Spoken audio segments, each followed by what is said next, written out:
In this video, I'm going to be customizing this vintage hobo knife. Stay tuned.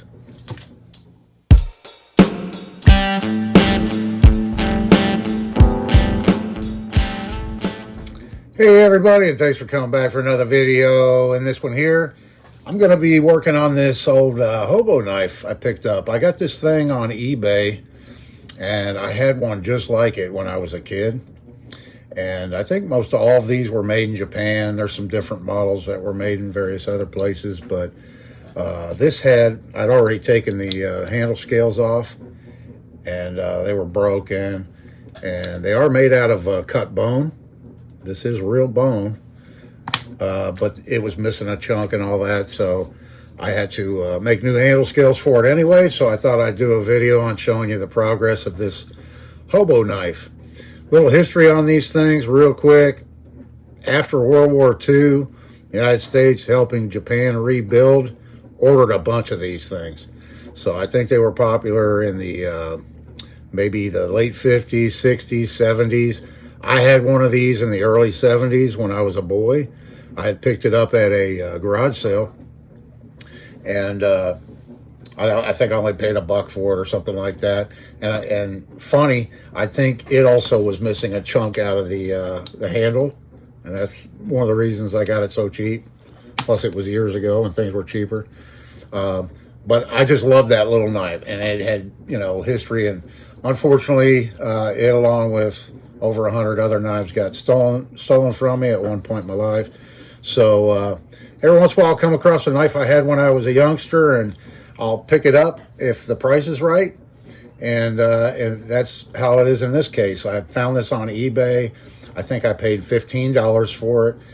This model here is just like all the other ones. It doesn't have any stampings on it showing it was made in Japan, but I'm almost positive it was.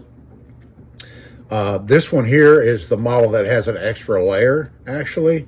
It has a lot of these have the main blade, of course, the fork and the spoon, and they'll have scissors, but they won't have a saw. They won't have this blade here, and that's as far open as it goes. It doesn't open all the way up.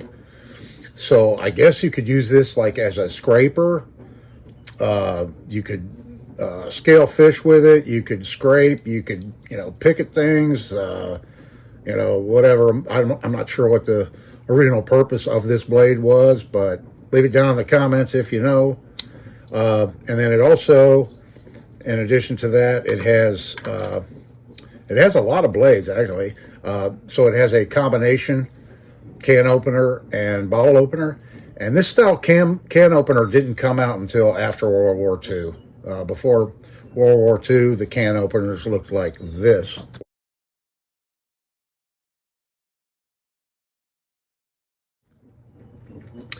Yeah, so totally different style. This was later on. So if you come across one of these, it's not older than probably the 50s, maybe the late 50s, early 60s, something like that. The only thing stainless steel on this entire knife is the fork and the spoon. All the pins, blades, everything else are carbon steel.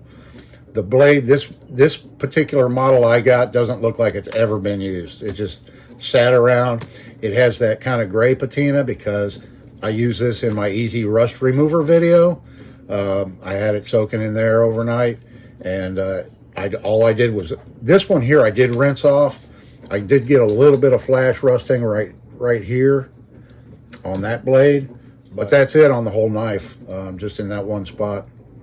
And all I did was rinse it off with water, took a rag and wiped it off. I haven't done anything else to this until yesterday when I popped the scales off and getting it ready to make new scales for it. I'm going to clean it all up first, buff it out, see how well it cleans up. An interesting method of construction on these knives, the liners right here and the bolsters are actually integral. If you see this little, let me close it up, you can see it a little bit better. This little fold over tab right here. So these were stamped out in a machine and all in one movement, I'm sure. And then they just bent these over for the bolsters. They got a little concave to them, but they're hollow underneath. So, and I'm not going to disassemble this knife. I don't think I need to. Everything seems okay. All the springs are intact.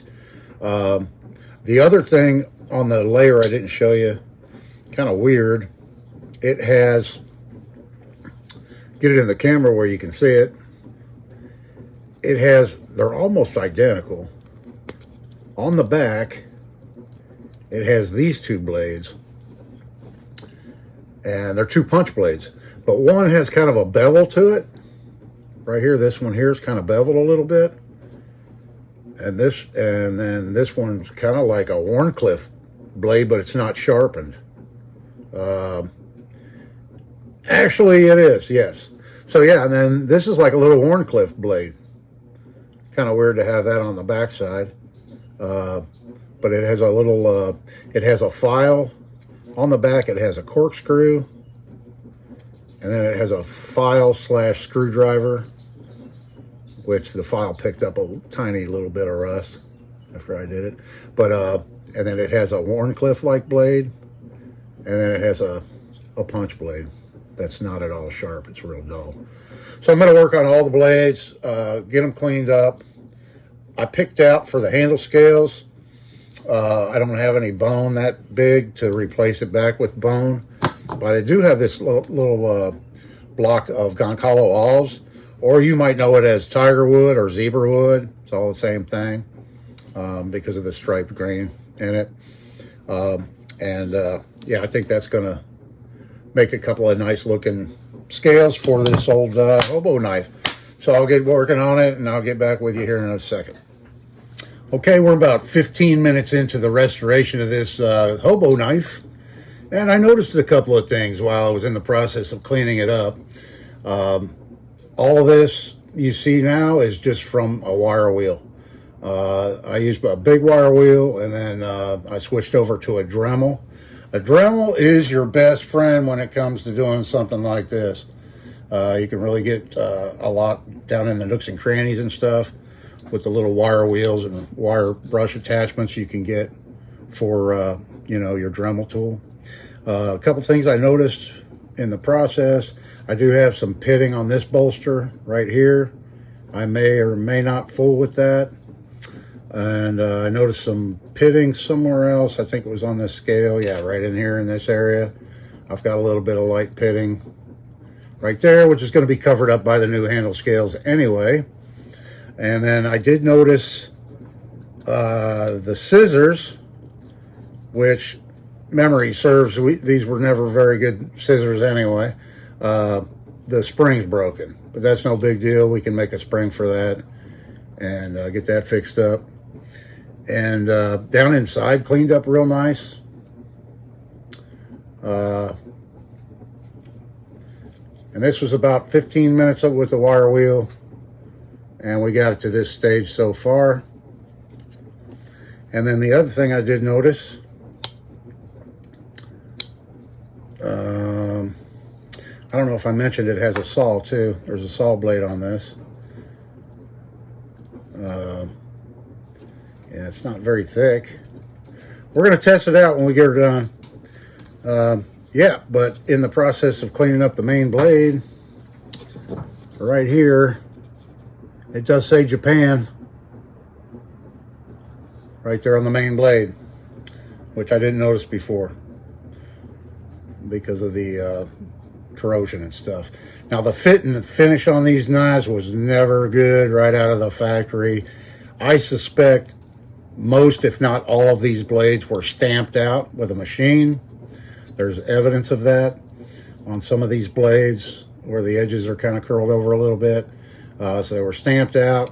Not sure what type of steel they used in these, what the edge retention is going to be on it. But like I said, this is more of a sentimental piece for me.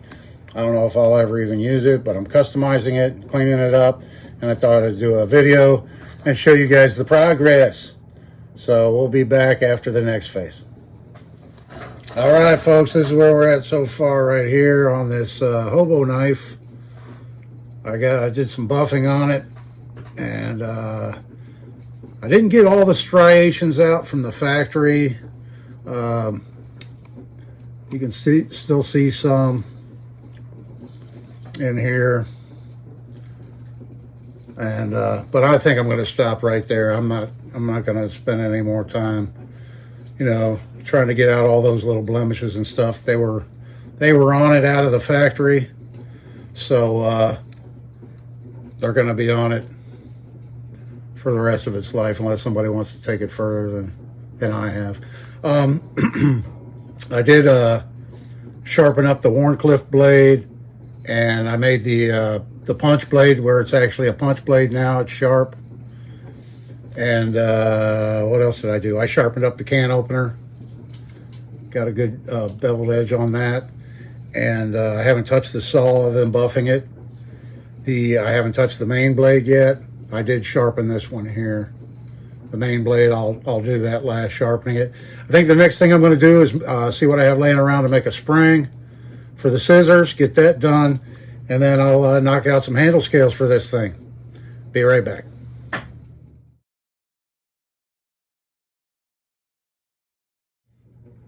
Good morning, everybody, or whatever time it is where you're at. It's the next day now. I got this Hobo knife done yesterday, and I just wanted to let it set overnight, and got up this morning and made a quick little leather pouch to keep it in. I've got the door open. It's the end of November, beautiful day, no air conditioning. I love it. And here's how it turned out. Here's the little quick pouch I made. Kind of similar to the ones that it came with. Same style, where you have a strap that goes through the bail and holds it in there, you know. And I just riveted it together, just knocked it out real quick. And here's the knife itself with the new zebra wood handle scales. Pop these open so you can see it. And there's the tiger wood, zebra wood, Goncalo walls, whatever you want to call it, on the reconditioned Japanese Hobo knife. I thought it came out pretty decent. I'm pretty impressed with it. There's the main blade.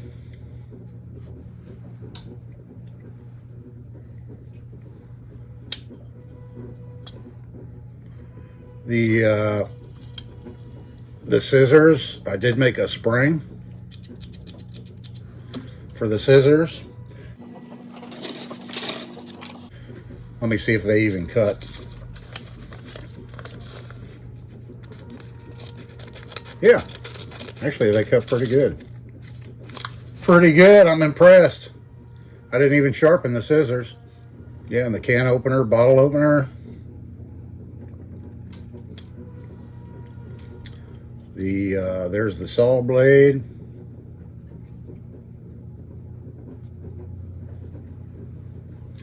All right, so I believe this is probably the only one of these, however many hundreds of thousands of them there are out in the United States, that has zebra wood handles on it now.